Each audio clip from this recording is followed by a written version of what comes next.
Hello there.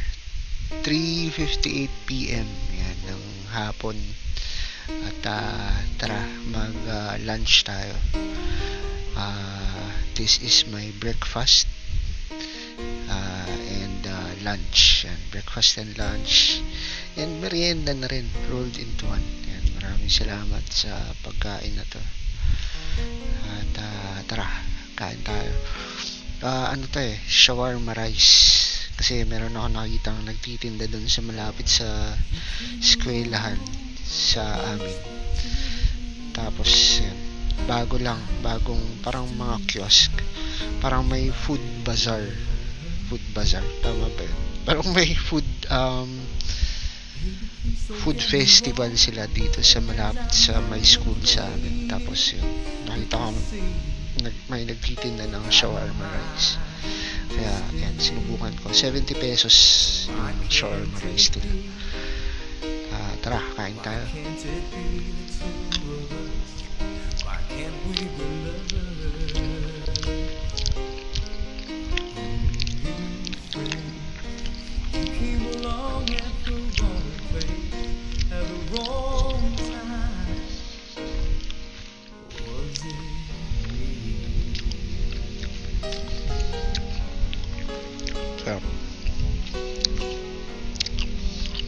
Kaya lang, hindi na siya mainit, no?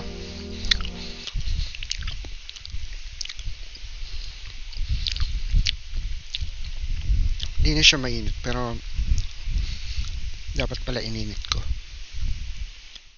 Pero okay na to.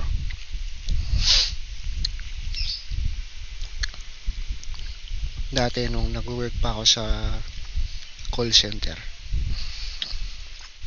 ito lagi yung lunch break. Ito lagi yung lunch ko pag lunch break. Shawarma rice. Tapos bago umuwi, bawa weekend bago umuwi, kakain muna kami doon. Parang shawarma rice yan.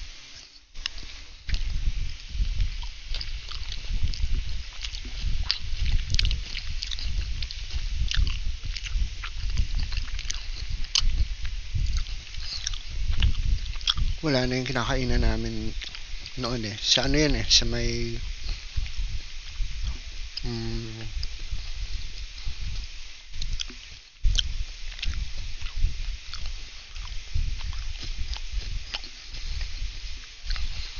anong tawag sa kanya ngayon?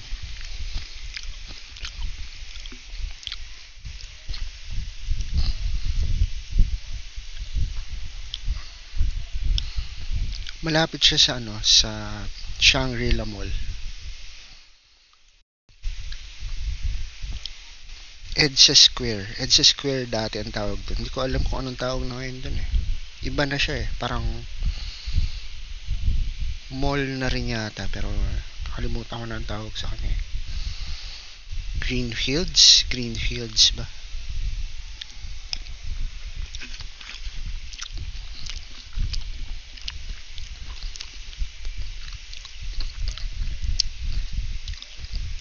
Mga ano yan, way back 2008, 2007.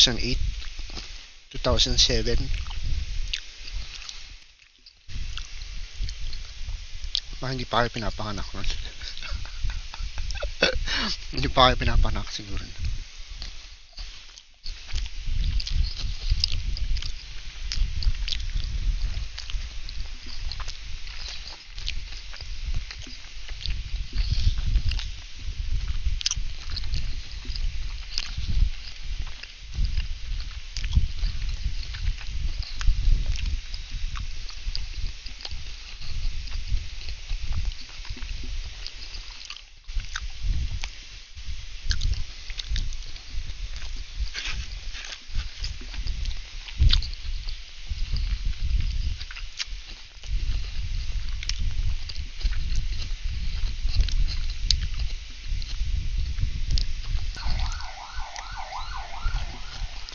Paborito ko talaga shawarma rice.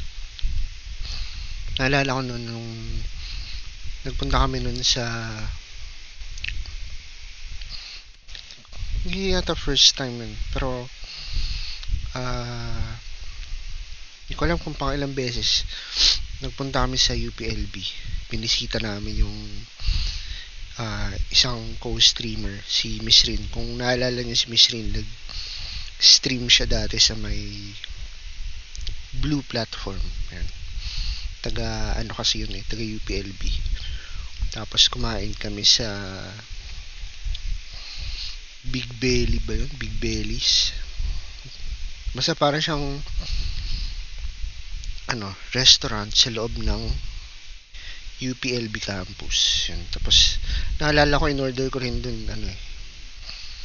shawarma rice. Yan. Sarap din yung shawarma rice nila dun. Tapos ang daming serving. Siguro isang buong ganito. Ito half lang half lang yung size na, diba? Ito, this whole size shawarma rice dun. Although mas mahal dun, 100 plus yata.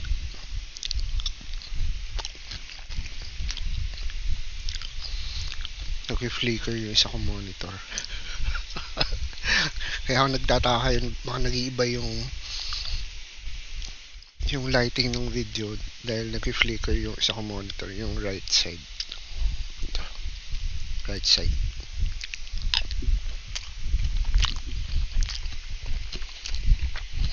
Kung i-rate ko yung lasa niya,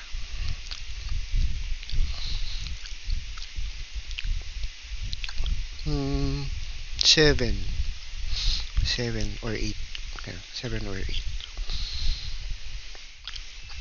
Ano ba mas masarap, yung sa Big Bellies nga ba, yung sa UPLB or ito sa UPLB mga 9 Yan. So mas masarap yun, pero yung lasa nila almost the same naman, diba? Usually lasa ng shawarma rice same, pero tingin ko mas malambot yung meat doon Yan.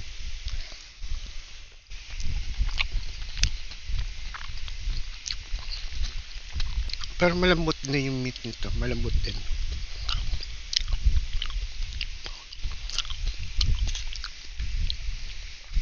Tsaka hindi puro litid. Diba kasi may litid parang bubble gum.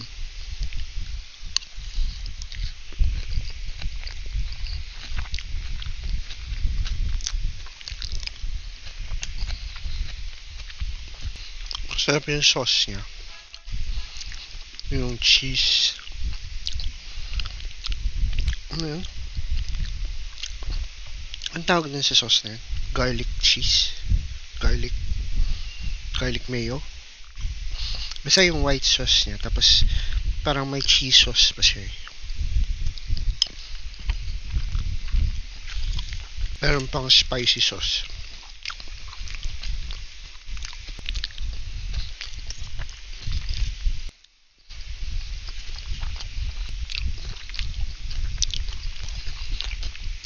Worth na siya, worth the price.